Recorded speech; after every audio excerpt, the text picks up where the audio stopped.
Esa on kiertänyt lavat ja tanssittanut kansaa. Ennen kuin sun vanhemmat oli edes synnyttäneet sua. Sitten näin mä sut ja hukkasin mun sanssaa. Kun sä hytkyit siinä lavan edessä ja tuijotit sä mua. Kysyin sulta nimeä, sä sanoit Esa tässä. Kysyin sukunimeä, sä punastuit niin hitosti. Olin pyörtyä, kun kuulin, kenen kanssa on mä vehkeilemässä. Mutta nimimiehen tähän sydämeen vain nitosti. Sä olet Esan nakkimuna, mun oma herkkupala. Sä olet elämäni cocktailtikku, sydämeni salaa.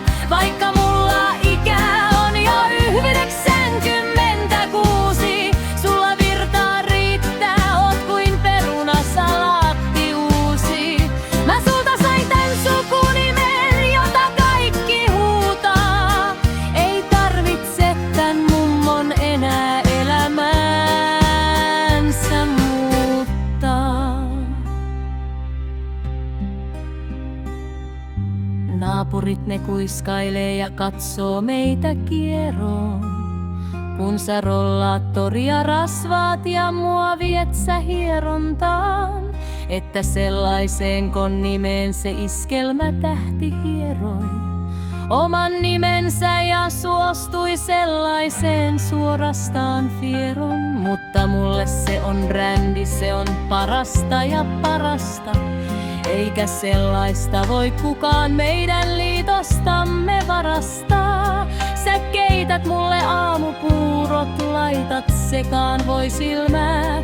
Ja mä mietin, ettei tältä mummolta nyt puutu kyllä mitään. Sä olet Esa nakkimuna, mun oma herkkupala.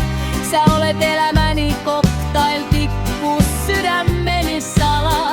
Vaikka mulla ikää on jo 96, sulla virtaa riittää, oot kuin perunasalaatti uusi. Mä sulta sain tän sukunimen, jota kaikki huutaa. Ei tarvitse tän mummon enää elämäänsä muuttaa. Naapureet Esa, mun hampaat saattaa olla lasissa, mutta mun sydän on sussa. Sitä paitsi tällä sukunimellä saa aina parhaat pöydät huoltoasemilta. Sä olet Esa